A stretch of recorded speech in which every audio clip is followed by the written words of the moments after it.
ngenda umuntu ukunda anniversaire Yego. nibuka anniversaire z'abantu bose Yego. sasa we umbwire abagabo bibuka anniversaire umva Bake.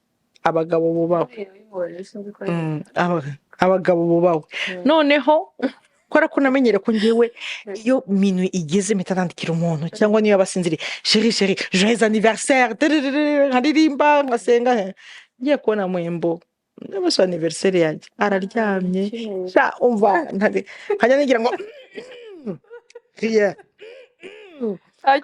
ajya ngira gutya abase ni nini nta kintu wibagiwe byagiye guca mu gitondo ikirayi cyari kigeze ahangaha jya arambwira ngo niki ndambwira ntacyo wibuka nta kintu wibuka rero abantu bivire muri cyumba cya nini bari kuba nini ni nini c'est mon anniversaire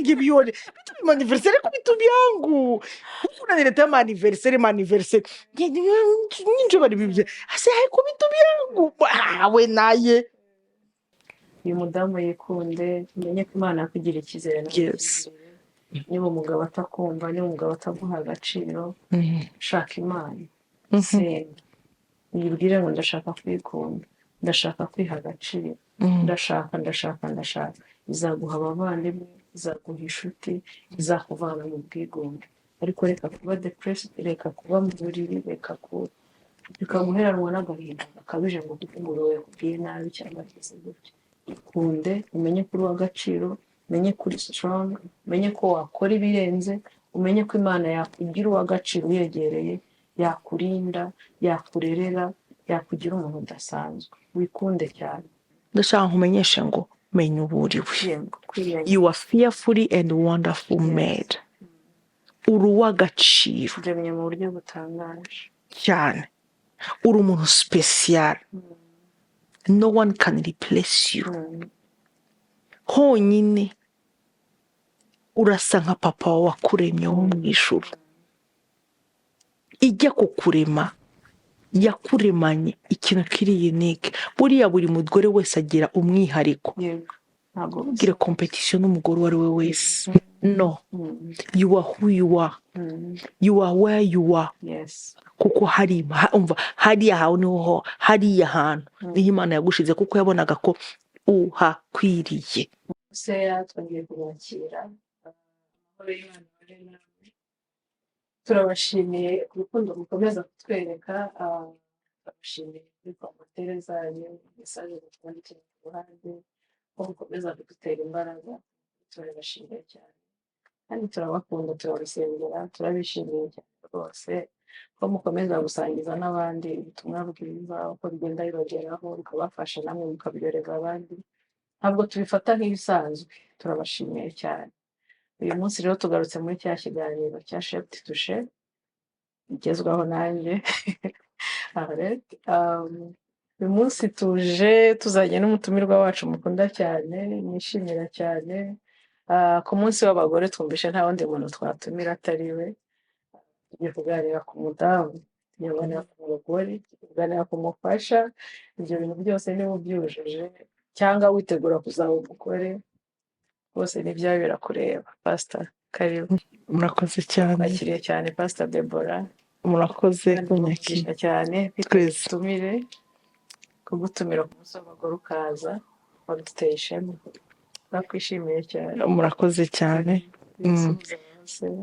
ndabasuje mwese bakunzi ba Hosea shalom shalom yambi umugani w'abarundi ngo ndabagumbiriye Imana yo mwishuri bampera umugisha ndashima Imana kubw'uyu munsi w'abari n'abategarugori ndagira nti uri umuntu udasanzwe kandi uri umuntu w'agaciro kuba n'Imana yaraguhisemo ikakugira umuntu special byatumye n'abantu kuri iyi si bashiraho umunsi wa special nk'uko nawe uri special aho uri ndagira ngo mbwire ngo uri umuntu w'agaciro uri umuntu wo kubahwa uri umuntu udasanzwe Musabari n'abategarugori mbari ijambo narirukaga kera musabari n'abategarugori turabategarugori amen Pastor uyu muntu rero umwari n'umutegarugori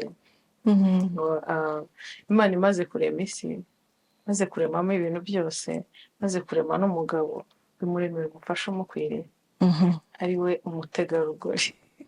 Yarakiri umwari yahise aba umutegarugori mufite, ariko imuremera ngo umudamu biravuga ngo ntibikwiriye ko aba wenyine, imuremera umugore umukwiriye ari we Eva, imuremera Adamu bimukura mu kabavu, imuremamo umugore mwiza cyane. Adamu amubonye ahita aramumenya ngo yumva niwe kabisa, ahita amutera n'umutoma uvuga ngo aka ni akagufa ko mu magufa yanjye. Ariko uyu muntu Bibiliya ihita umufasha, mbona ari ikintu gikomeye cyane. Umuntu utuma umugabo Imana ibona ko adakwiriye kuba wenyine, mba numva ari umuntu ukomeye cyane. Isi tugenda duhura n'ibintu byinshi biduhutaza, nibyo Bibiliya iravuga ngo tumeze nk'izabya zoroshye. Hari ibiduhutaza kuva mu bwana tukagenda dukura duca mu bintu bitandukanye, ariko uyu muntu, uyu mufasha, uyu mugore, uyu muntu Imana yaremeye uyu mugabo kugira ngo ataba wenyine, uwo mufasha umukwiriye. Hari ukuntu njya mubonamo imbaraga zidasanzwe, njya mbona hari umuntu ugeze uvuga ngo abagore bagira amaboko 6.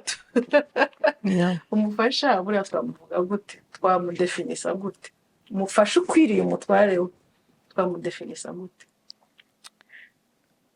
Iki ni ikibazo cyiza kandi kinagoye, kirakomeye. Igihe Adamu yabonaga Eva, imbaraga z'umugore niho zagaragariye. Yaramubonye atangira guhanura, yambara imbaraga zo guhanura. Buriya iyo umugore yinjiye mu buzima bw'umugabo haba impinduka, ubona Adamu yahise agira yarahanuye agira n'ihishurirwa. Iyo umudamu cyangwa umugore ugukwiriye ni wa mudamu. Thank you so much God. Ntabwo every woman is not a wife. Hari abadamu instead of kugira ngo azabe umugore aza akaba a knife, ukabuzanye vashiti gatyaza. Ariko hari n'uwundi uza akaza aba umufasha umukwiriye. Umufasha umukwiriye ni wa mufasha uza agakompletinga umugabo, bakuzuzana, ntihabe competition. Wa mugore ugukwiriye ni wa wundi uza kunga, akarera kugira ngo abyirure undi mugore. Umugore ugukwiriye ni wa mugore uza akarema. Urabona umugabo uzarebe iyo twinjiye mu nzu immediately nicyo kintu tureba, hariya habuze ikirahure, hariya nzahashira ururabo, hariya nzahagira. Uwo ni umugore ukwiriye, uzi ikimuzanye, uzi inshingano ze. Umugore ukwiriye ni umugore uzi inshingano ze, uzi umwanya we, uzi n'impamvu ari mu rugo. Ibyo bintu bitatu nibyo bigaragaza umugore ukwiriye. Bisubiremo nombe neza, uzi ikimuzanye, uzi impamvu, impamvu imuzanye, aje kubaka, uzi umugabo, uje kuzuza no kunganira. Aje kuzuza wa mutware we, kumwunganira adashoboye. Yes, uwo ni umufasha, kuko babiri barutumwe. Yego, babiri barutumwe ngo ndaramu byose. Eva yaremewe Adamu nk'umufasha umukwiriye, kuko Imana yabonaga yuko Adamu bidakwiriye ko aba wenyine. Donc ni ukuvuga ngo umuntu ashobora gushaka umugore utamukwiriye. Kandi yaje yitwa mu mararungu, ko yari afite irungu. Ako kana turaba agaciro cyane. Reba none se Adamu ari kuzajya yavugisha inyoni ari kuzajya ngo ntamenye n'icyo bivuze, sibyo? Yajya kubaza inka zose ati ba gusuvuza iki. Ariko Imana rero bati shaho ubwo mbona ukuntu bimeze, ufite irungu, reka nze nkugenere umufasha ugukwiriye. Rero nawe aza ari mu mararungu, ariko nawe hari aho yarengeje. Turi abantu b'agaciro bakomeye cyane. Njya mbyitegereza ukuntu n'Imana yaduhisemo, ikatwizera ko Yesu aza kumanuka mu mugore, Yesu aza guca mu mugore, Mwuka Wera akamuzaho atwita, akabyara umwana. Turi abantu bizerwa cyane. Pastor, umugore umugore utizerwa, umugore utizerwa n'umugabo we, umugore utizerwa, reka mvuge nabo kuri famiye y'umugabo, umugore utizerwa n'inshuti, ni iki yakora kugira ngo afitinge muri urwo rugo, arwiyumvemo neza, hizerwe, yumve, kuko hari igihe wavuga ngo umugabo ngo yamuremeye umugabo umukwiriye, ariko wabireba ukabona umugore ntahafitinga neza, ukabona hari akwimva nk'aho nta mumaro ahafite kandi yaraje nk'umufasha, ariko kumva wagira ngo ntagaragaye, no kuba hari nta kintu bimaze. Hari abantu benshi umuntu akunda kuganira nabo ukumva afite iyo impression y'uko yarubamo atarubamo n'ubundi ntacyo amaze, ukumva hari ukuntu yamaze kwibuza agaciro muri urwo rugo. Buriya biba biterwa n'ikintu nk'ibyo ngibyo, n'ukuri ukabona wagira ngo yariyanze, nta mumaro ahafite, nta sinzi, wagira ntazi n'impamvu ahari. amusore kuvuga ko ngiye kuvuga iri jambo ntawe nshaka kugira. Iyo uzi identite yawe, you don't need anyone to approve you. Yes, recognize you. Use agaciro kawe.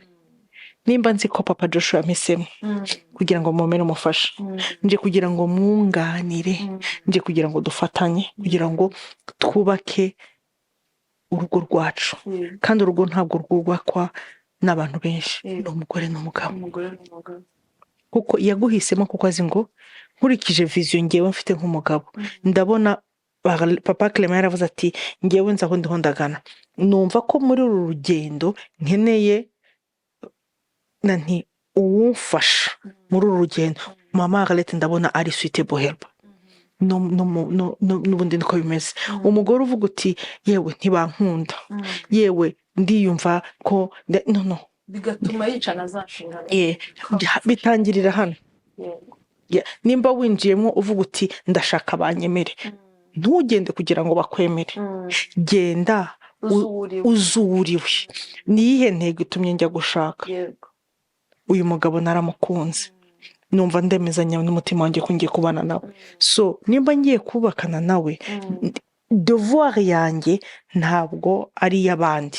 Devoir yanjye ndakora my assignment. I will focus on my husband and my family. Then abandi nabo nindangiza nkakora izi nshingano neza, n'izindi zo kugira ngo nze mpuze. Urumva, nze mpuze kwakunganira, sibyo? Uze nimba ngiye gushaka, singiye kugira ngo banyemere, ngiye kugira ngo mbe umwana. Navuye mu rugo rw'iwacu, muri uriya muryango, naje muri uyu muryango. Yes, ndi umukazana, ariko nifata nkaho ndi umukazana, ngenda bivuga mbijyanye na experience. Njye nkigira mariage, data buko yarandebye arambwira ati mwana wanjye, n'ubu mukazana uzaba indyarya, n'ubu mukazana ntuzanyiyumvamo. Ariko dore bakuru bawe ngabo, dore basaza, anyereka mu mugabo wanjye. Ako kanya bose twahise dufata nkaho twitana my sister. Noneho niyo ngiye kuvugisha papa ariwe data bukwe, simuvugisha ngo ndaba mi. Noneho ndeba muramukazi wanjye nkamureba ngo turavukana, ibyo ubura mu kazi ntiburi buze, ahubwo ndakora inshingano zanjye neza, menye ngo harabo tuvukana bari hariya. Rero wowe uruhu urumva ukavuga uti yewe ndumva sinzi, ndumva ari ntacyo umaze. Urakimaze. Hari amajwi rero ajya twongorera, mbabarira, yajwi rikazahobwira ngo uziko ntacyo umaze, ugatangira no kwimagina n'ibitabaho kwimagina. Kubera iki? Kubera ko hari ibindi uruhu uratekereza. Ntabwo uje muri competition, uje gukompleta. Urumva, ntuje muri competition, uje gukompleta, uje gufasha, uje kuzuza. Urumva, buri iyo umugabo ari wenyine hari ibintu bitaba biri, ntaba ari komple. Rero icyo nakubwira mu mama, urakimaze, uruwagaciro. Ibuka ko hari benshi bamushakaga, ariko akavuga ati mpisemo Mama Arlette. Nimba uzi ko uyaguhisemo, hagarara mu ucika intege, ukibagirwa responsabilité zawe, nawe ukiyibagirwa, ukumva ntawe unkunda, ntawe uzagukunda utabanje kwikunda. hari igihe twumva ko abagabo bagomba kudukunda kugira ngo twumve ko tubayeho. No, love yourself first. akiha agaciro nawe, Iha agaciro. akiyumva koko nk'umugore kandi uhafite aho hantu. Ngewe umunsi ngira mariage nabwiye umugabo wanjye nti urufunguzo narutaye sinzapfa ninjiyemo hano, ninjiranye mindset ko ntazasubira iwacu, ninjiranye mindset mu mutwe wanjye ngo sinzagira. Ubwo rero karafasha, nkavuga nti ngewe target yanjye nuko abategereza ko nzatandukana n'umugabo ntituzatandukana, no mu byo nanyuzemo byose, kubera icyo nashize mu mutwe ngo I will never give up. Ntabwo nzaje n'umugabo narambwiye nti ntubona ko narwinjiyemo, urufunguzo naruteye muri toilette ndafrashinga, nta espoir yo kuzongera kuhabona, kadena yafunze bye bigira gutya. Ariko nimba winjiyemo uvuga yewe nzabishobora sinzabivamo niki, immediately watsinzwe. Ariko nimba winjiyemo ukavuga ati jewe Deborah nta wundi mugore uzinjira muri uru rugo, uru ni urugo rwanjye ndarwinjiyemo, njye n'umugabo wanjye tuzasaza, nta divorce, n'ibyo tuzanyuramo byose tuzahagarara, kandi biragufasha. Hari nagiye ndomarika uwo mudamu tuvuzeho winjiye akabona ntabwo yitaweho, akabona hari ukuntu atishimiwe, akabona hari ukuntu bamureba ukuntu, especially yari famiye y'umugabo. Nibyo bikunda gukanga abagore cyane. Uriya mugabo wakwihanganira utuntu twinshi, ariko iyo hinjiyemo famiye hari igihe atangira kumva adafitingamo neza. Hashobora no kubaho complexe runaka bituma nyine yumva atahadizovenga aho hantu, ariko ukabona atangiye kugenda yiyima agaciro. Twa depression tukaza, agatangira kujya mu ducuti ku ruhande atubwira, tumenera amabanga ye kubera aho ngaho, kubera ubwana se, kubera ubujiji se, kubera uko kwiyanga yumva yarateshejwe agaciro se, umugabo ntandeba uko se, biki n'ibiki. Ariko umuntu babanye bakuze, umwe yaciye mu bye n'undi yaciye mu bye. Njye kuntu numva umugore ushatse umugabo umukwiriye cyangwa akwiriye, numva habaho na etape yo kumenya uwo muntu wawe mu bantu, kumenya uwo mugabo wawe, ukamumenya neza, ukamwiga, ukirinda kumurebera muri famiye cyane, kumurebera muri bashiki be cyane, ariko ukabanza ukareba ibyo akunda, ibyo yanga, ni iki gituma ashyiraho distance, ni icyo akundira bariya abantu kurusha njyewe, ni iki gituma ashaka kumara umwanya munini hariya kuruta kumarana nanjye yazanye hano ngo mubere umufasha. Ibyo turi kuvuga n'amareyalite ahari. Ni iki gituma atinda iwabo cyane, wanjye akahaza ananiwe ashaka guhita aryama. Ubwo atangira kwiga umuntu wawe waje kuzuza cyangwa waje gufasha. Njya gushaka tukiri muri fiançailles nabanje kureba ukuntu abana nabo bavukana. Yego, ko ahishimiye. Muri famiye nashatsemo barakundana, nongere ngushije ngo gukundana. Ndangije ndabareba, hari ibintu umugabo akunda, nkareba ibyo. Hariho umwe turi kumwe hano twitana beloved, twageze tuba ahantu tuba nkaho tuvukana. Ibyo ura mu kazi birare, ndagenda ndiga akunda iki, ndabareba. N'abantu bakunda kuba bari hamwe, n'abantu bakunda ngo basangire hamwe. Ndangije ndabireba, nangije ninjira mu kigare, turagendana. Ikosa tujya tugira, twinjira mu rugo tutabanje kwigaho. Ukinjira nk'uwinjira kuri frontiere, no, ntabwo urugo barwinjiramo nk'uwinjira ku mupaka, no. Ubwo byigira muri fiançailles. Yes. Mu rugo bakibana, bakiri iwabo. Wamwitegereje, wenda mwasohokanye, mwajyanye ahantu, wowe ugatangira gushyiramo zoom zawe neza, ukazuminga. Ngiye nagiriwe amahirwe, muri mukazi wanjye amaze kumenya ngo hari umuntu umusaza wari haradetinga, yaranyandikiye arambwira ngo ushobora to honor my house, ukaza tukabatumira tugasangira. Ndagenda nsanga yateze, ndeba ukuntu umugabo yinjoyinga ibyo kurya, amenya ngo uyu muntu dufite gahunda yo kuzabana, akunda iki, ari kumwe nabo yitwara gute, ndabireba. Ni gute ari ratinga n'abana, abanyisibe n'abaneve, ndabireba. ndamureba cyagiye iyo turi kumwe n'aba ngaba iyi famiye bigenda gute, iyo ngiye turi kumwe bigenda gute, byamfashije kwinjira mu rugo vuga ngo I know iyi famiye irakundana, every Saturday they have breakfast together. Ndabyinjiramo, ntabwo ninjiye vuga ngo reka nze noneho ndaje ubu yagize mariage ibintu bigomba guhinduka.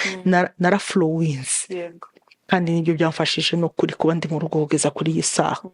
Yes, hari n'ibyo wigira mu rugo kuko bose ntabwo bagira amahirwe yo kwiga abo bagiye kubana muri fiyansaye.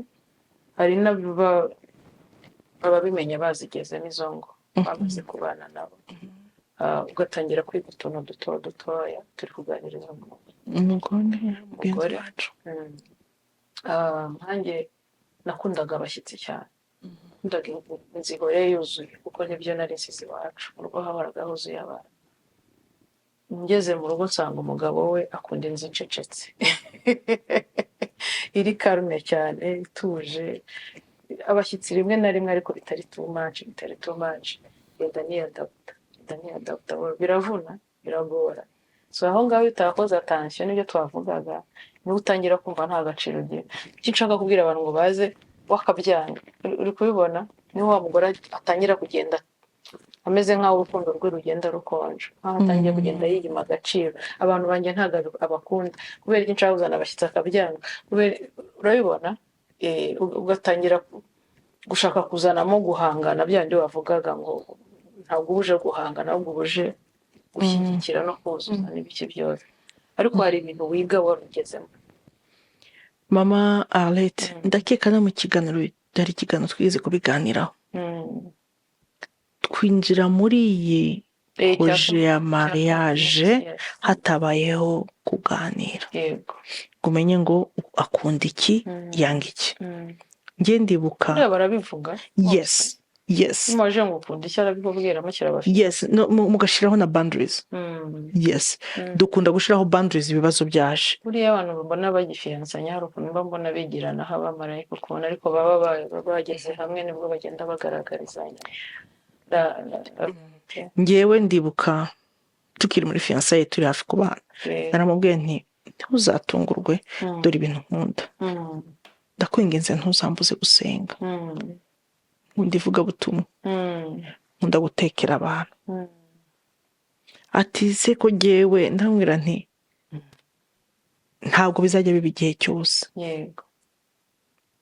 Ati sawa, nawe ambwira ibyo akunda n'ibyo yanga, nanjye amubwira ibyo nkunda n'ibyo yanga. Noneho bya bindi byo kudakunda abantu asanga yabyinjiyemo yabikunze. Nkimvita nde famiye ye na famiye yanjye tugasanga twahuye, arabikunda kuko nabyo no kwa mu kazi wanjye niwe wagira ngo ni muri mall ndirabasohoka nawe ubona nyine arabikunze parce que narambwiye ntigiye nakuze mbona bigira kandi niyo mahoro yanjye. Ariko habayeho kuganira rero ukamubwira ibyo ukunda, ukamubwira ibyo ukunda. Yes. Buriya twumva chérie chouchou twagiye aha twasuye aba, no, find time. Find time kuko ni umushinga mugiye kwinjiramo. Shaka umwanya kuko n'urugendo mugiye kugendana rurerure, hagomba kugira iki, hagomba kubaho strategy. Narababwiye ukuntu yakundaga filime, njye ntayikunda, nza kwiga gukunda filime, ndangije ndacreatinga. Nuko natwe tuba tugomba kugira how you introduce your request bidetermine la réponse uri bubone. Yes. Ikindi kintu numvise nuko hagomba kubaho communication. Yego. Kumvishe hari ubuhamya bigeze gucaho hano muri Shapti Toshe umukozi w'Imana Pastor Desire wewe ukuntu bagifiyansanya bakimara kwinjira kabisa muri fiyansaye, bavuye mu rukiko ariyo mariage yonyine bakoze, ataranamusanga aho yarari, yahise amenya ko arwaye nyuma yaho gatoya. Ariko buri kintu cyose baciyemo, icyo ari cyo cyose muganga yamubwiraga, yafataga telefone akakibwira umudamu utaraba umugore kiri ahantu somewhere, akamubwira uyu munsi muganga yambwiye uko, ariko nijoro ryambwiye gutya, muganga ejo noneho nagiye kumureba ambwira gutya, ariko njye ndumva Imana imbwira gutya. Bagiye basharinga akantu kose uburyo babicananyemo bajya kwinjira mu rugo kabisa bahuje neza babyumva kimwe. icyo ni ikintu cyiza cyane, gufungukirana communication yuzuye, yego atari ikintu gicagase, yuzuye ku buryo niba na famiye yawe hari ukuntu bameze ukabimubwira hakiri kare uti rero buriya bakuru banjye rero ni abasazi, buriya barasererezanya cyane ukuntu, nibakubwira gutya ntuzababare, niwumva asetsa akagira gutya ntuzagire ukabyara ngo ni wowe ubwire ngo ni wowe. Yes. niba ufite n'utudeni ukaba wamubwiza ukuri, taha ahantu rero umbabarire, ariko hari ukuntu mfite ideni, mukabwizanya ukuri. Iyo communication ndumva cyane. Ndibuka ibintu byose. tujya kugira mariage, umugabo wanjye yari yarambwiye ati icara nkubwira ubundi we, arambwira de A a Z, ibyo mfite nuko amateka yanjye ndi umwana muto byabaye gutya, urumva, ambwira tu nanjye mubwira tu, urumva, ni ibintu bifasha umuntu mwahishanye. Iyo ejo mugeze mu kibazo runaka, kugira ngo ubigarure kandi ejo warahamuhishe, biba ikibazo. Hari n'igihe atakubabarira, biragora cyane. Hari abantu bagiye bagira ibyo bibazo, kandi ugasanga mwishe nk'imyaka 5 ya mariage, ayandi mwakagombye kwishimamo niyo mwisheho, mukiri kurwana no kumenyana. Uruzi ko kumenyana hari abantu bifata nk'imyaka 5, 6 bataramenyana, kandi wenda ari urugendo rwakuzabatwara umwaka cyangwa imyaka 2 byo kumenyana, kuko buriya abantu bakibana amezi ya mbere nibaza ko ariyo bamuha honeymoon, kwishima, kuryoha n'ibiki, ariko ubundi bagahita batangira muri process yo kumenya burya aho yicaye ni hata amasogisi, ugatangira kubona ko abyuka ari ingonera, kuko ati saziraho fote nabonaga ari umweru. Arya buriya yajya muri dushe nijoro cyangwa ajya mu gitondo cyangwa yonga 2 mu cyumweru. Nyuma ya hano muri nubwo utagira kumenya utudefu. None hari abantu bibaza rero, reka nukuri tubivuge uko biri, turi kugira ngo uyu mumama yikunde kandi yiha agaciro, ntagire ngo niwe kibazo, ntagire ngo umugabo we niwe kibazo. Iriya myaka hari ya mbere hari igihe idahita iba myiza, kubera ko harimo ya process yo kuva. Mama Arlette, vugisha ukuri, imyaka 5 ya mbere ni indyankurye, twe kubeshyana. Indyankurye kuko ntabwo njyewe bipinga abavuye mu isi y'abaseri bati uzi umwaka wa mbere, uriya buri mwaka wa mbere uraryosha, wabuke. Noneho winjiye mu wa kabiri hagatangira akaba umunyu, hakamwamo gasenda, hakabemo indimu, noneho hakaza umubirizi, bigasharira. Ariko iyo uzi ubwenge, iyo bigeze mu bisharira, ushaka agasukari ukaminjiramo ariryo sengesho. Imyaka 5 ya mbere pastor niho umuntu yijundika umugabo we, niho umuntu yijundika umugore we, niho biga ingeso mbi bose, niho bajya kuvuga ibyabo hanze, niho kubera kudashaka kwiga. Ntabwo wambwira ukuntu wakuze ukagira imyaka 25, sibyo? Undi nawe agaturuka hari afite 30, ngo umbwire ngo muzamenyana mu mwaka umwe, ntabwo bishoboka. N'uwo muvukana ntumumenya, urajya kumenya wabyawe n'undi. Afite habitude afite z'abaseribateri yabanaga nabo, afite amanama y'ubukwe yajyagamo buri vendredi, afite amakwe yatahaga akambarira abantu buri samedi, afite ibintu yaramenyereye ko wenda yatashye hari anabanza kwicara akanywa kofi cyangwa akanywa kamwe, sibyo? Nawe uvuye iwanyu wari wimenyereye wenda gutarama muri salo, mukaganira mwese mwiturije mumeze neza, ukicara muri ya nzu ugira ngo iri bwuzure abantu, ugasanga ari mwebwe, ni wowe wenyine wenda n'umukozi. Wa muntu ugategereza igihe azatahira kubera azabitira ugaheba. Impamvu turi kuvuga ibi bintu nuko aho hantu niho bakunda kwanganira abantu, niho bakunda gusenyera ingo, niho amarangamutima wa mugore akomerekera kenshi, niho atangira kubona ko nta gaciro afite muri urwo rugo, ataha saa 8 nta ndeba, ntagira ibiki, ariko ararengana, ntago ibyo bintu ntago bimenyereye. Hari ahantu yarari, hari n'ahantu yarari. Iyo communication twavugaga rero niho igomba kuba. Mama Arlette, umuntu muzabanye mumenyera muri fiançailles, ariko ntabwo abantu bose bagira ayo marwema. Ndabyumva, ariko reka nkubwire Mama Arlette, iyo ubona umuhungu akubwira ati umva sheri uyu munsi ndaza gusohoka ndasohokana na mugenzi wanjye na bagenzi banjye twagiye mu mupira twagiye every Saturday hari ikintu ubwo what are you expecting ndabazi ko bazajya bajyana embrace it nimba umukunze or leave it tuvugisha ukuri every Saturday harahagenda ntumubona umupira mariage twasohotse twagiye muri picnic tuzaza mama ibintu byose no kuri ubibonera tuvugishije ukuri udusinye twinshi sibyo tugenda tutubona muri fiançailles niho utangira kubimenya ukumva araguhamagaye kamaze kumugeramo kuba adajijije sheri sha hahiye sheri yababa we uzi ibintu Alphonse abwiye sha arasekeje umva nkubwira igiparu urasinziriye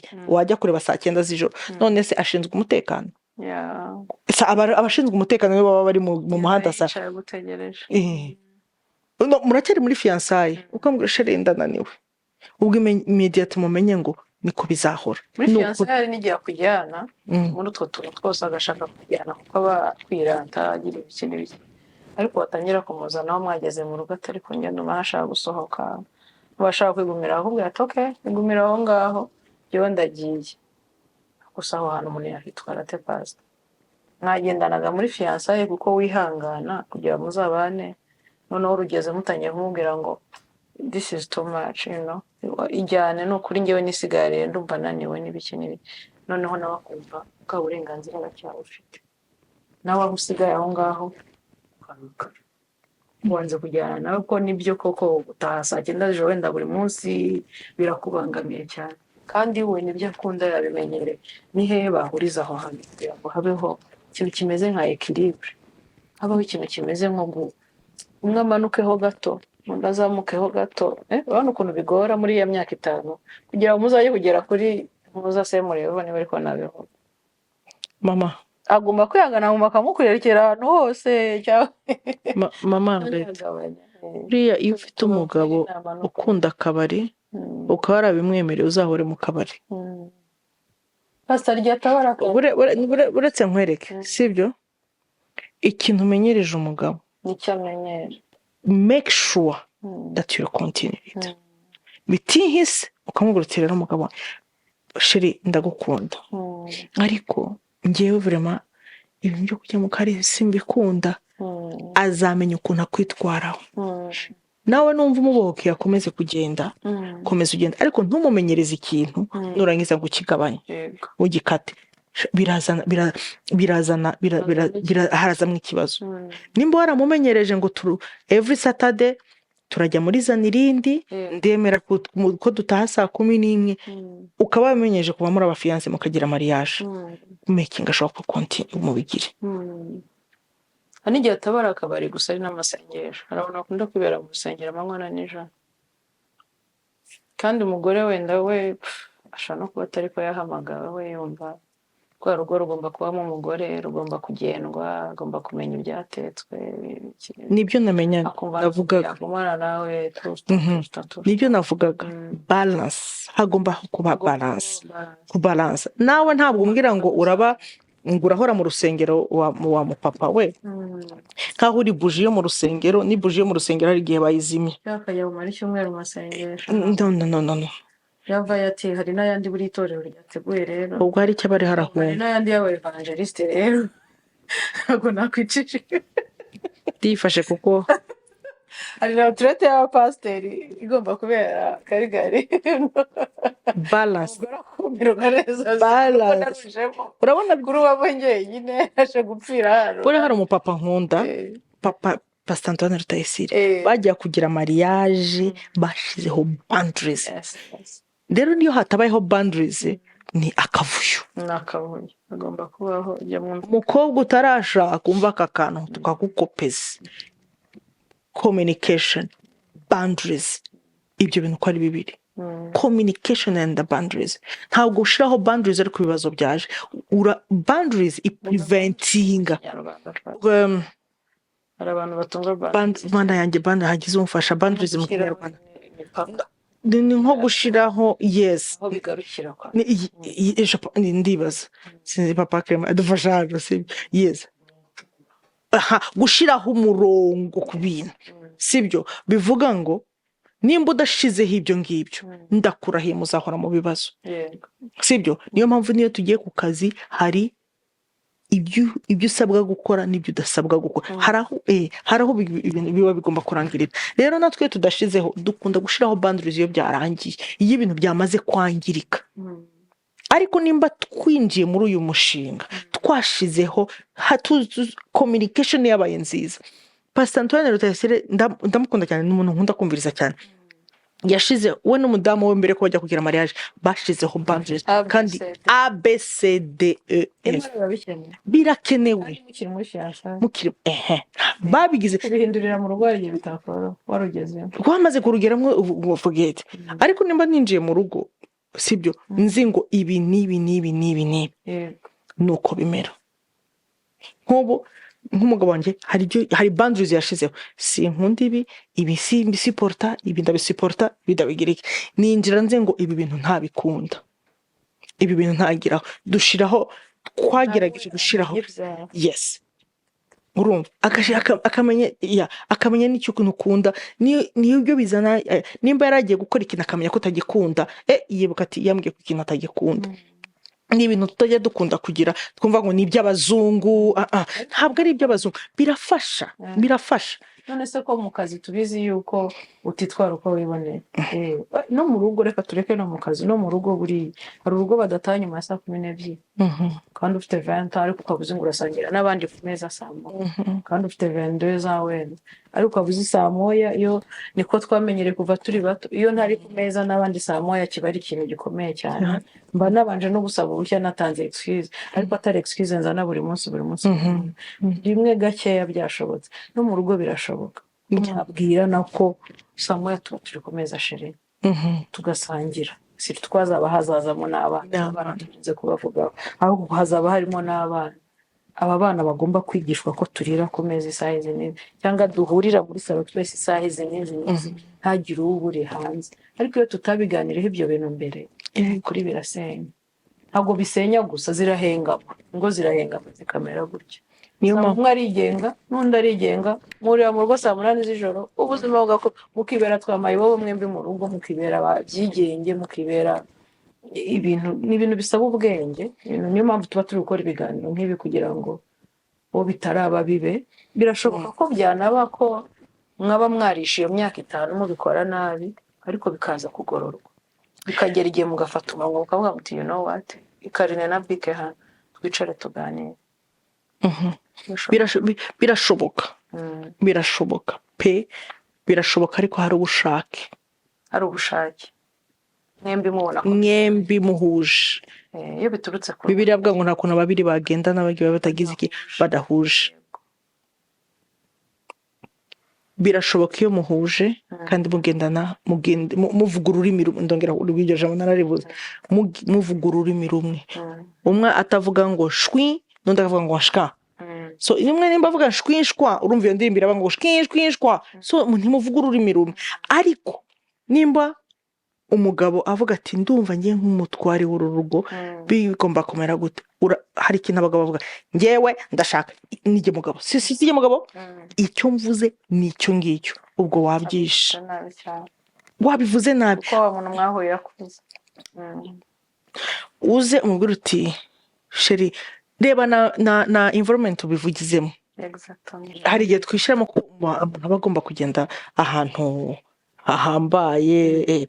Ushobora no kujya muri Tim Horton ukavuga uti nk'umutware w'urugo sheri urabona bimeze gute, urabona mu rugo hari ubona hari impinduka, hari ibyo ngomba guhindura. Ariko ukabanza ugafungura umutima, urabona hari ibyo ngomba guhindukamwo, akantu kameze nk'akanama. Akaba yavuga ati rero ngewe hari ibintu maze iminsi mbona, urabibona gute? Pakuzana ngo ngewe ndashaka, urabibona gute? Tubigenjeje gute? None se ko ubona ko muri iyi minsi turagura ibintu tubona ko bitari na necessaire, ese urabona tudakwiriye kugabanya? Ni ibihe sheri, ni ibihe ubona ko twagabanyaho? Tugabanye ibi, wenda turajya muri restaurant every Friday, kandi tukaba tubona budget yacu irasa nk'aho inyeganyega. So noneho uri kugira ngo tugende chaque vendredi, reka dufate vendredi ya mbere y'ukwezi na vendredi ya nyuma y'ukwezi. Icyo gihe muri ayo ngayo y'izindi 2 semaines azagira ikintu akora. Umwe azakubwira ati wi uriyo kugira ngo tujye muri ina nti reka noneho twige reset twakora hakabamo akantu ko kubwira. Nabonye abadamu nimba ari ikintu tudasuporta n'abandi banyomoza, ntidukunda umugabo azavuga ati urumva amategeko jewe nk'umugabo nashizeho itegeko ndavuze ngo ubwiye umugore ngo uravuze ngo c'est comme si umfunguye insinga zose. umva hari nabo ubwira uwamubwiye guri immediatement yafunze umuryango ukaba wavuga akakureba ukagira ngo arakureba kandi yagiye aratekereza ibindi. Ariko iyo habayeho ya conversation urabyumva gute akaba involved, yes, akamuhisha ko nawe agiye kumva yazi ngo tishiri reba budget ya le mois passé yari par mois, uriye kugira ngo dukoreshe 2500 twakoresheje 3500. urabona hano tutakwiriye kureba nihe changement twakora. Umugore iyo abonye umuhaye opportunité yo kuvuga aravuga aragufungurira dan kuza kamubwira à partir ya le mois prochain turacyari kuri ya budget.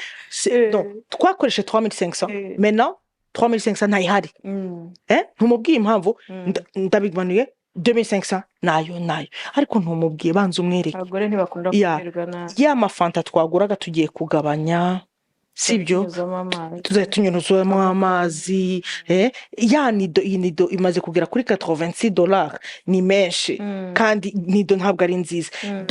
Tugure ya cream ya coffee igura itinda igurira icyo gihe mwabiganiriye communication guha mugenzi opportunity agaciro niyo mpamvu ari umufasha ubwo yumva ko yakujuje neza yakunganira. Dukunda kunganira turabunganiza cyane niko turemye nka mwuka wera iyo utamuhaye agaciro ntacyo gira yiyobora kunanira ariko ukagwa ahantu wenyine kandi yari ahari yari kugufasha. Yes, niyo mpamvu usanga biba byiza iyo habayeho kugira ngo umugore umwereke ati vraiment ufite role. Ntabwo role zacu ari ukubyara gusa no kugushimisha mu gitanda, no, muri finance ngire role, muri development y'urugo ngire mu role, ndetse no ndacyagiye uri hari nk'abagabo bagira gutyo bakagira ibibazo uriyo kugira ngo abwire umugore akagenda akabwira abandi. Umugore nabyo niyumva ko wamurenze. Njyewe umudamu wigeze nari nagiye muri vacances mu Rwanda, umudamu aza kunsura, nkaba nzi ko twabyariye rimwe uwo mudamu, nari mfite umwana mutoya nawe afite umwana muto ariko bangana. Aza kunsura saa 4 za mu gitondo, turirirwana umunsi wose, saa 12 zagera saa 1 saa 2 saa 3 saa 4 saa 5. Noneho ninjye wabaye ndambwira ubuse ntiyatashye umugabo nyine ariko ngo ntiyakubuze baga biringeje. Arambwira ngo hafata aho uriya se uriya ni saa 8. Okay, numva ko deja harimo ikibazo. Abari hese ko bayavuye ku kazi bari mu kabari basangira na bagenzi babo. How about umwana ubu we byagenze bitubonye yakubuza umwana umunsi numvaga ari umunsi muremure. Ubu ntiyakubuze ati umukozi nabyo mfite niwe n'ubu mfite, so amufata nka mama waramukunda nta kibazo agira aba yamwitayeho yamugaburiye byose. Ntabwo ibyo bintu ko bikaze mwarabiganiriye mwaravuganye ati saa 8 nta kuntu twabihindura ambwira ati wapi iyo umuntu agukoze ibintu nk'ibyo nawe dushaka linye nuko umuntu ahita ashaka nawe linye ngo ubwo yari ntajya muri bagenzi banjye tukajya kureba iziginde sinzi yambwiye byinshi ariko mpita numva ko habuze icyo kintu cya communication byageze ku rwego birenga kandi barabajene mariye ndumva bari bamaranye nka 4 ans 3 ans gutyo aho ngaho. So iriya communication turi kuvuga ifite uburyo ikorwamo kuko haravuga nta communication ariko hari uburyo bikorwamo. Buriya niyo muzi ko mwembi buri gihe muzamura amajwi mugashwana, hari igihe bigera bikarangira. Ntabwo kuba mwavuganye nabi n'ejo mwavuganye mwembi murabibona ko ntawe muri kugana, so hagomba kubamo uko kumanuka n'uko kuzamuka. Noneho iyo hinjiyemo abana rero tugomba no kwibuka ko hari ayandi maso noneho ubu yinjiyemo yatugezeho kabaye. Communication past. Communication isenya ingo. Yeah. Communication. Ishenye ingo ugasanga ufite ikintu kikubodaringa ariko ntukivuge. Kubera iki? Kubera ko urumva ke mbizi ibyo uranyuramo. Kandi ntabyo nzi. Hari umunsi twariho turanyura mu bintu bikomeye. Turanyura mu bintu bikomeye. Noneho nkumva ko umugabo wanjye abizi. Arabimenye gute? Ntabimubwiye. Ndagenda ndajunjama. Ese wabaye iki? Ntacyo. Wowe ntabwo ndakuzi, ntabwo ari wowe. Wowe ntabwo ari ko wunze. Noneho wabaye iki? Mbwira. Mubwiye arambwira kuki utabimbwiye. Urumva ko nari kubirota ko ibyo bintu ari cyo kibazo gihari. Dore ko ibintu bimeze gutya na gutya. Kandi numva ari ikintu cyo kwibukiranya pastor. Ari ikintu mwakoze inama uyu munsi ngo byarangiriye aho. Numva ari ikintu cyajya kiba ntabwo ari ngaruka kwezi cyangwa ngaruka cyumweru, simbizi ukuntu nabivuga. Uzi ikintu ubwo numvaga kugira mwibukiranye. Numvaga ngenda umuntu ukunda anniversaire. Nibuka anniversaire z'abantu bose. Sasa we umbwire abagabo buka anniversaire umva abagabo bubawe. Abagabo bubawe. Noneho kora ko namenyere ko ngiwe iyo minwe igeze mitandikira umuntu cyangwa niyo abasinzire chérie joyeux anniversaire haririmba ngasenga ngiye kubona Mwembo n'abaso anniversaire yanjye araryamye sha umva hajya nigira ngo yeah hajya ngira gutya abase ni nini nta kintu bibagiwe. Bujyagiye guca mu gitondo ikirayi cyari kigeze ahangaha cya arambwira ngo niki ndambwira ntacyo wibuka. nta kintu wibuka. Rubuze abantu bivire muri cyo cyanini bari kwa nini ni nini c'est mon anniversaire. Ngibione anniversaire kwa vitu vyangu unaniletea anniversaire ninjo bari bibye ase haiko vitu vyangu we naye karakujomba ariko gakakira karanje ese nk'ako umuntu akamenya tukandika kuri firigo ukohereza message ati na anniversaire yanjye. No ubundi uramucapira ugashira ku muryango ngo ejo ni anniversaire yanjye ariko urumva njye nari narakaye kumbe Mwembo nta nari nahari.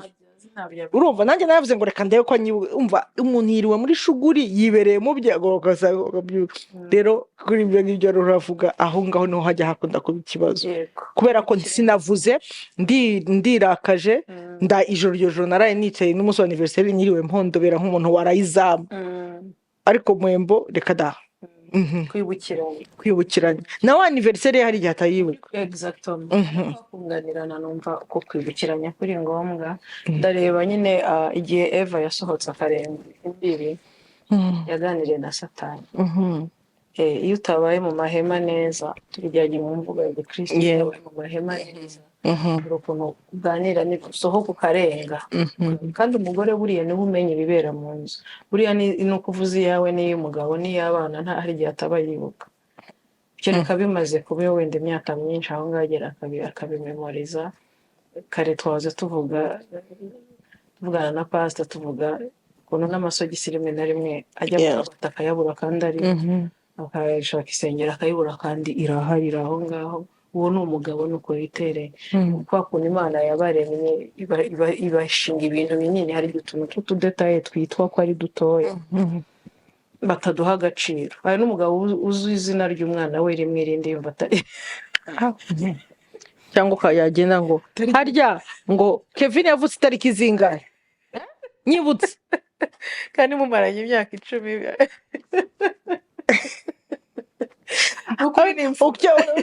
ukumva n'undi arakubwiye ngo sheri harya twagize mariage hari mu mwaka wa kangahe n'ukwezi n'itariki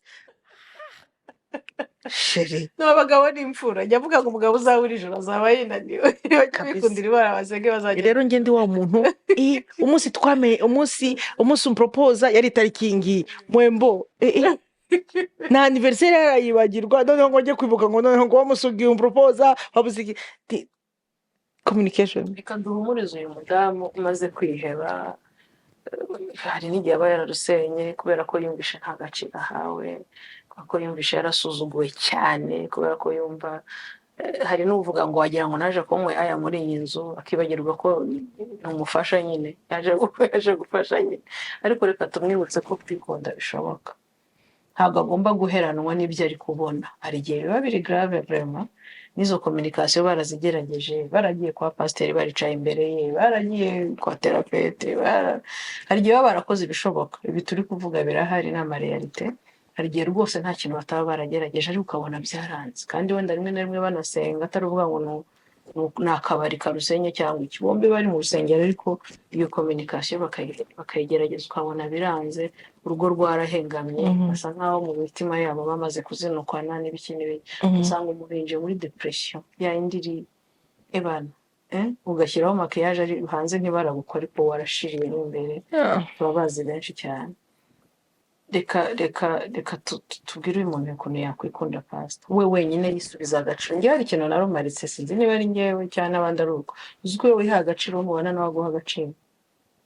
Sinzi ukuntu umuntu agera kuri iyo level yo kwiha agaciro kari enough kugira ngo n'uwo mubana utakaguha gatangire kwitwa ikintu wabwira uyu mudamu. Hari igihe mu mama mugenzi wanjye agaciro atari byo mugenzi kenshi dukunda kudepanda ku bantu, na bya bindi bitagakwiriye kugenda ngo ukure ku bantu akaba ariho bya expectingaho. No one will value you kurusha uko wowe wivaloriza. Nta muntu uzagukunda kurusha uko wakwikunda. Abandi baza baje kongeza. Ikunde niwikunda, ntuze expecting umuntu kuza kugukunda. Niwiha agaciro, ntuzagomba kugira ngo umuntu aza guha agaciro. Umuntu agufata uko wifasha. Niba kubona kuri umudamu nta self esteem ufite, nta valeur bazaguha. Ariko nimba usanze ukaza ugasanga umva nzi uwo ndiwe, ndikunda, uraza. Hari igihe uzi iyo uri nk'umudamu haza abashyitsi apana timide ukigira ibintu nk'ibyo, umugabo immediately nihaza abashyitsi azajya making sure ko akubwiye ngo aguhe gasopo najya vuga mu Faransa. Bya bintu ujya wigira ukigira nk'umuntu w'injiji utamusisimba ishaka, uhitubura ukuntu wifata, wambaye neza, usize, voilà, wikunze, mbere yo kugabura wariye nawe wumva uko biryoshye. Buri munsi twe expectinga ku bandi. Hari ibyo ukura ku bandi, hari n'ibyo wikuraho ubwawe wenyine. Nimba nta self confidence, yiga ukuntu ugomba kugira self confidence. Uvuga uti abana I'm confident muri ibi. Google yaraje pastor. Google yaraje ajya gusoma muri aho agashake muri entourage y'umuntu abona yareba nk'ikitegererezo gisha inama. Umugabo asuzugura mbitwaremo urumva hazikera nari ngiye kuziroho umugabo wanjye ndakeka numva yewe nka fete we reba ukuntu nteye, najya kureba nkabona uri yateye neza afite agataye pastor babari noneho nkatangira ugashaka kwisuza estime. Ariko uziko nge nteye nk'icupa rya byeri bacuritse ukaguma ubivuga. Umugabo wanjye kandi wese wayo uruhura bivuga kubera ko numvaga ko nge ntateye neza, ariko ntacyo bimubwiye. No akavuga ati genda uko nagukunze, akavuga nuko wankunze. urumva ni wari uteye ikintu wari uteye ikibazo noneho ukavuga yewe jyewe biriya ntabwo nabishobora sha ni ukuri bariya abantu baba bagira be confident umunsi maze kubimenya ndavuga muramukazi yavuga ati kandi ibyo bintu uravuga umunsi umwe azatangira kugufata gutyo ntuzababare uhindura ururimi mpindura ururimi maze guhindura ururimi ntangira kumva n'ubu uri confident nta wundi uzi ko nabonaga nk'umugore uteye neza nkavuga ntiyo dore abandi dore mama abandi Imana yarabaremye ariko jyeweho nimba Imana yari yananiwe nkatangira nkaza ariko umunsi namenye uwo ndiwe sinabikoze sinabishize mu isoni kubera ko noneho ntangira kwambara nahoraga telmake numvaga ko abandi bateneza nahoraga nambaye ibirumbete nkambara bobo wagira ngo nige kugira ngo nihishe ariko igihe maze kumenya namenya ngo ni nambara uyu mwenda uramera gutya ntangira kuba confident nubona n'umugabo biramukoze kandi nanafa personal babwiye uko nahoraga nambara agenda kungura amapantaro nkumva pepo katika jina Jesus nagenda mu rusengero nambaye pantaro umugabo nibyo ari harashaka so ni ibyo ngibyo sinumvaga ko ntabwo umugabo azakubwira ngo ngo uteye neza azananirwa bikubwiye mu akigutereta yakwinjije mu nzu don't expect twatundi self esteem ni wowe ugiha mama nta n'undi muntu uzayiguha we wenyine nta wundi we wenyine mugore nutiha agaciro nutahagarara simvuze ngo uhagarare umva uzamura amatugu nta rutugu rukura ngo rusumbe ijosi ariko simvuze nimba ikunde wowe wikunde nurangiza wireba uvuga uti ni hehe jyewe Debora nkwiriye guhinduka dore hano umugabo wanjye ndamukoze isoni hano ndakora ibitari byo noneho uhinduke numara guhinduka umara gufata uko uje nimba uje wigize bajeyi aza gufata bajeyi nihaba ikibazo azavuga ati umugore wanjye n'umutesi iki ngiki ntazagishobora ariko nimba kubonye ko you know how to handle things hahandi ukamubwira ati hani ko mbona ahangaha akabona uzanye input nzima akabona ugize iki ngiki azajya avuga ati I know my wife she can handle this ariko this one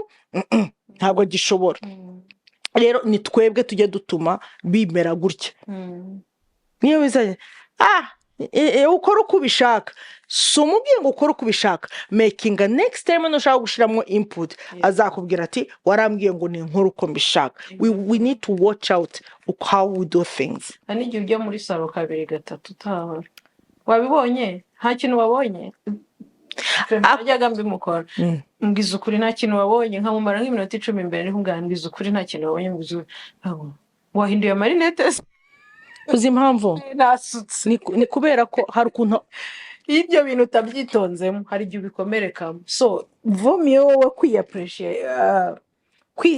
kwiyikunda cyangwa kwiyishima muri iyo miruware first hanyuma abibonera wenda nawe bikubwira ariko first wowe wabanje kubona ko bikubereye ni byiza ntutegereze buri gihe ngo haturuke hariya yewe n'abantu reka nkubwire ni ukuri ubu ni jyewe mutazamera nkanjye jyewe iyo mbyutse myaka nk'ushobora ko ebana muramukazi wanjye ndamwe ariko urara wimakiye mba ngomba ko njya bine ngo ubyuke ngo umushatsi umwe ureba icyangugu n'undi uruhu urareba Gikongo urundi urareba Gitarama mba numva ko ngomba kubyuka ameze neza niyo ngiye kubyara mbyara afite make up niyo ndi mu bitaro mba afite make up kubera iki numva nshaka gusa neza niyo umugabo abonye ko hari ikintu cyahindutse araza bibi yangu aho kutima kiyeje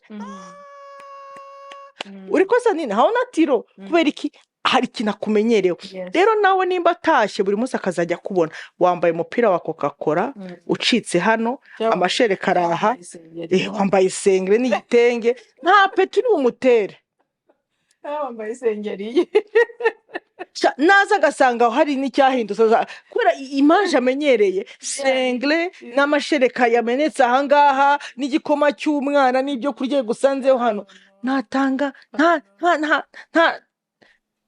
ba mama reka mbabwire mama ikunde use neza ukoresha inzara don't expect ko umugabo ari uzaguhama akubwira ngo ujya gukora inzara umva uvuga ngo budget yanjye ndashaka gusukisha, mfite inzara zisa neza, umugabo naza azasanga neza, nazajya ahora agasanga ufite repuse zigeze ahangaha, asanze wambaye igikwembe, wambaye kameme, uzi ko ukuntu wipresence niko gutuma bakwakira.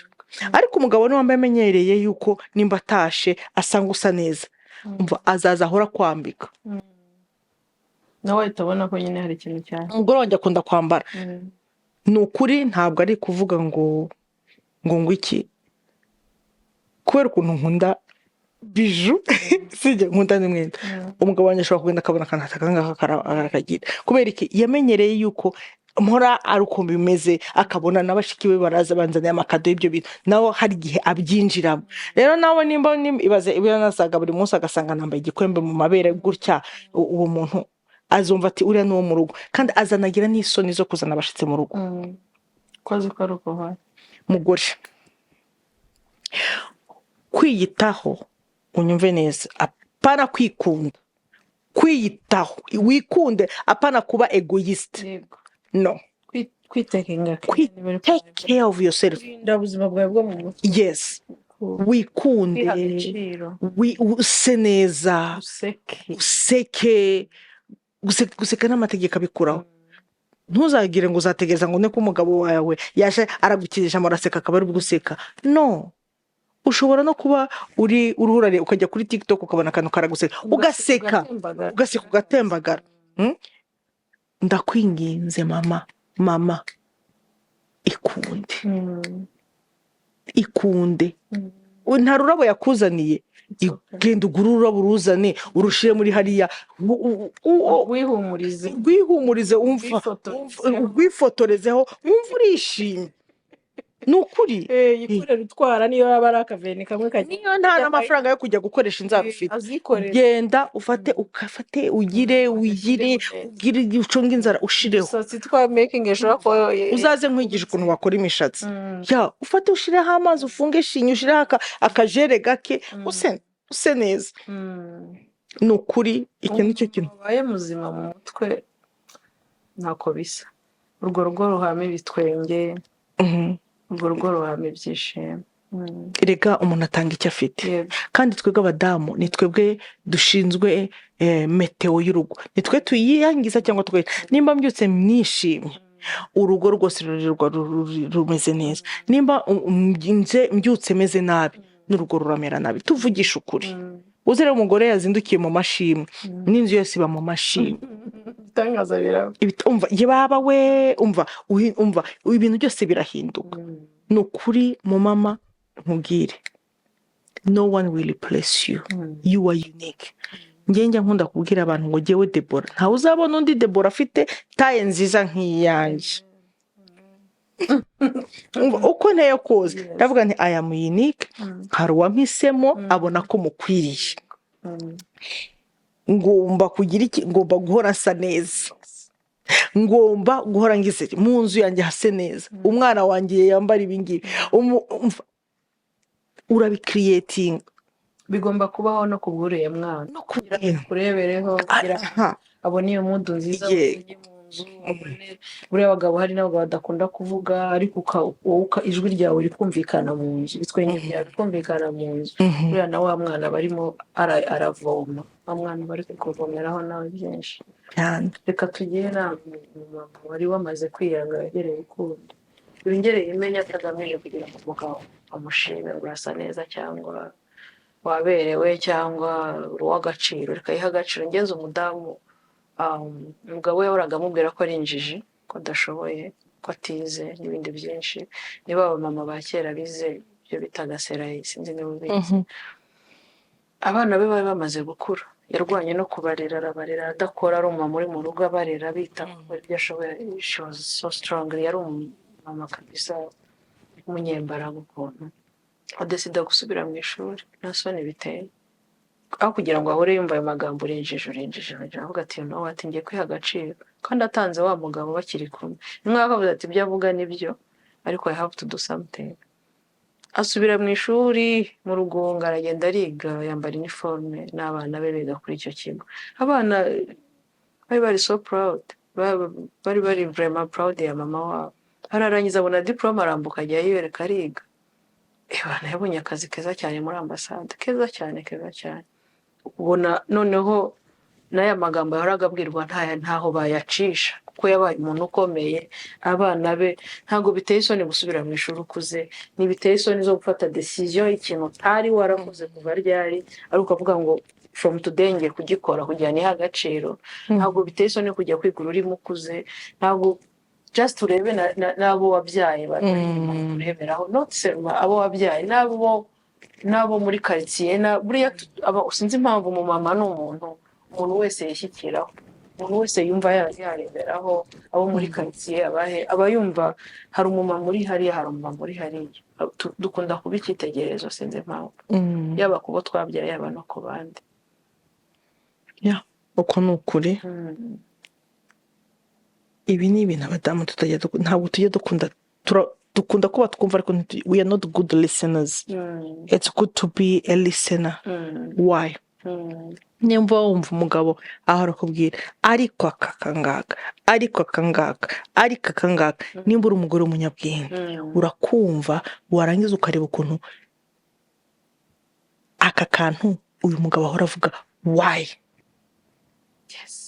kuki ahora ampari marike y'iki kintu, how can I do it?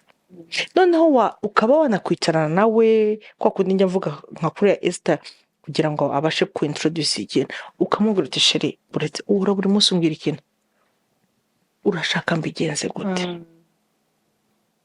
Ndashaka yuko ibi bintu uriho urakora vraiment ibi ngibi ntabwo bigaragara neza. Wenda wowe urabigira uzi ngo biragenda neza, ariko ntabwo bigenda neza. Rero ikintu uhita ukora uramuka ndagaruka communication. Inkingi kabisa. Inkingi. Noneho yarangiza akakubwira, noneho ukakigaho. Wamara kukigaho ugasanga biragufashije ugasanga biragufashije, kandi uhita usanga urinze, uraproteje urugo rwawe. Iki kintu cyari kuzanazana intonganya, ariko kuki ugikuye mu nzira, se ukuyeho mine yari guturitsa, yari kwangiza urugo rwawe. Imiruwari yacu ni Bibiliya. Kristo abadakijijwe rwose twikirizwe intwari amahoro. Ntabwo nzareka kubivuga. Tuganirira akanya, ubwenge bwiza ubuhabwa n'Uwiteka. Kubaha Imana nibwo bwenge, kuva mu byaha no kujijisha. Urugo rwubakwa n'ubwenge, strategy, ubwenge, twutwenge no kumva bizanwa n'ubwenge, no kuvuga ngo kubera uyu munsi ndimenye, nabyo bizanwa nuko wagize ubwenge bwo gutekereza. Ubwenge tubihabwa n'Imana. Mama ni umuntu ukomeye cyane mu maso y'Imana, urakomeye cyane mu maso y'Imana. Njyewe ndareba Mariya uburyo yizeye agacishwamo Yesu, akamubera umubyeyi, akamurera, akamukuza. Ndareba ba Esther abo ngabo bagiye barongorwa ibwami.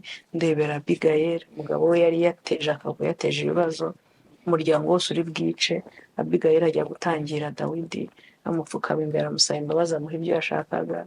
Ndareba abagore benshi cyane. Reba Deborah, yari umucamanza, yari umugore, yari umuramyi, yari umunyamasengesho, yari muri twebwe. Bureka nkubwire, hari ikintu Imana yashizemo, turabanyembaraga.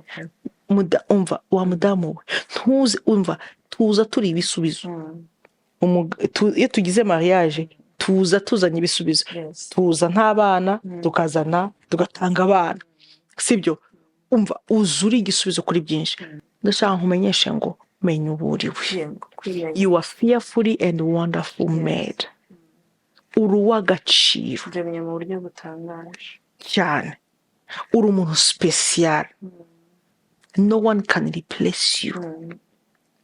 Honyine urasa nka papa wakuremye wo mu ijuru.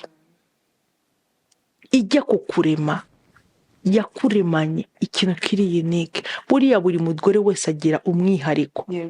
Ntabwo ugire competition n'umugore uwo ari we wese. No, you are who you are. You are where you are.